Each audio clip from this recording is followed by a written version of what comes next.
round and round it goes. Where it stops, nobody knows. I've resorted to a prize wheel to try and determine what video I am going to do next. They call me a god. They call me a god. And the prize wheel gods determined that this video will be on the main reasons why angelfish tanks fail and what advice I can give to you. I don't want to toot my own horn. I know what I'm talking about on this subject. I've helped a lot of people out on this very same issues. These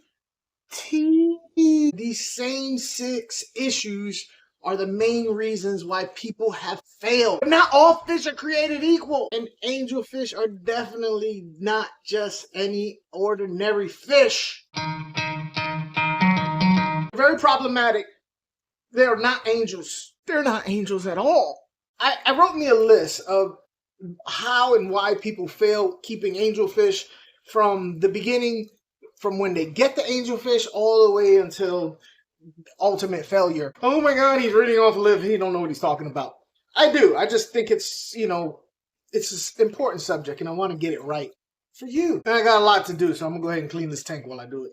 So angelfish, in my opinion, are the #1 problem child in fish keeping. And it's not because they're so aggressive and they're killers or nothing like that. I think they're the biggest problem child is because nobody ever sees it coming.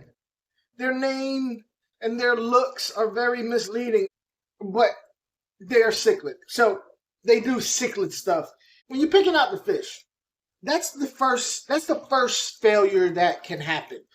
The LFS that you're picking it from, it can be crap, okay? It can be a very dirty LFS that maybe doesn't really take care of the fish. So you might be getting your fish somewhere where it doesn't have very good fish keeping practices. It's starting out on a bad foot. Okay, let's say the LFS is a decent, good LFS. When a LFS gets a batch of, let's say, 25 angelfish, not every one of those angelfish are wieners. There's a couple of those 25 that maybe shouldn't be picked. Really, really good LFS will remove those fish that should not be in that 25 and do whatever. You know what I'm saying? Whatever. At the end of the day, it's really up to the people who picking the fish out not to pick the crappy ones. That'd be you. So many people get blinded by all the fins and all that stuff that they pick maybe a fish that really shouldn't be picked because they're looking at all the fins. They forget to look at all the other things, the gills, the eyes, the body. So they pick the wrong fish. Then there's the genetics. The fish might look great. It might act great. It might be, but genetically, it's just, look, we all have an expiration date stamped on our buttocks that you can't see. Some healthy people just at an early age for no reason. Same thing happens with fish. Maybe it's just that fish is time to go. It happens. Don't take it personal. No. Again and again, I see people that are just impatient with their aquariums. They start their aquarium, they put it together, and they get their fish way too early. The cycle has not ready. It's not ready. No matter how many times the person at the LFS is trying to say, no, people gonna do what they're gonna do. They may not do it at this fish store because that LFS person is not gonna do it. They just learn, hey, don't say nothing about the cycle. So that they will literally go to another store when that other store employee says, has your tank been cycled? Yes. And your fish dies. Don't do that. You just hurt yourself. Or let's say your tank is cycled, you got fish in it, but you have bad practices, water change practices, overstocking practices, filtration practices, feeding practices, whatever. Not saying that it's bad, but it's not really honed in at the time because you're new and you have high ammonia. I would suggest anytime you get new fish to take a sample of your water to the LFS every time. I want to buy new fish. I'm going to go to LFS to see if they have any that I want to buy. Take a water sample. Is my water good? Yes, it's good. Okay, it's safe to buy new fish. Is my water good? Nah, you got a little higher ammonia. Don't buy fish right then and there. You're just adding to the high ammonia scenario that you already have in your tank. cichlid people, and I'm one of them, who are very big on high filtration, water flow. Maybe we'll go a little overboard with the filtration, meaning they have a whole lot of filters and pumps, and you got too much turmoil going on in your tank, and your angelfish is spending too much time fighting current, and it tires itself out to death. I'll do what it takes, I ain't making mistakes like that. Hiding spaces for angelfish. If you're trying to keep your fish in a community setting, happy fish in your home and this, that, and the other, you're gonna want to put plants and vertical stuff, not caves and stuff. Angelfish don't go in caves. If they do go in the cave, that's out of like extreme necessity. But they don't like to go in caves. They want to nestle up in between vertical structures. That's what they do in the wild.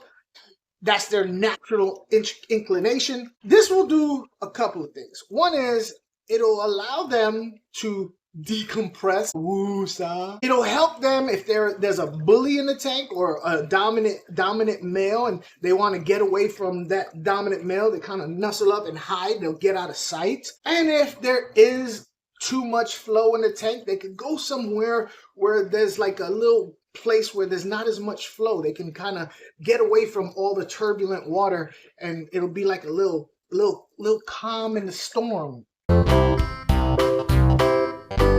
Overfeeding. People love to feed angelfish because angelfish will lie to you. They're filthy, dirty liars. They always come up to the top.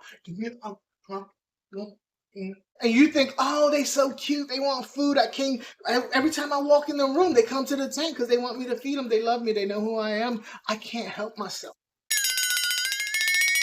All you're doing is just making them doo-doo more, overloading your beneficial bacteria. And if you don't have a filtration system with enough beneficial bacteria, you're going to cause ammonia spikes. You kill your fish again. Your fish going to die, Anju. That's what happened. Your fish going to die.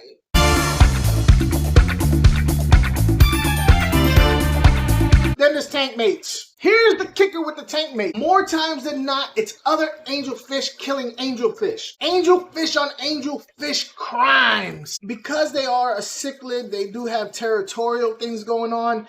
I did a whole video. I really suggest you watch it on angelfish communication or lack thereof. Angelfish attack each other, and sometimes they attack each other so much that they die. In fact, that happens a lot of times. This is where people get really frustrated with keeping angelfish because they're so mean to each other. If you ever watch angelfish in a community tank, they're hardly ever mean to other fish. They're almost always mean to each other, and they're relentless. But in my personal opinion, these are the main reasons why people have problems keeping angelfish. I give up. I give up. Don't give up. Don't give up.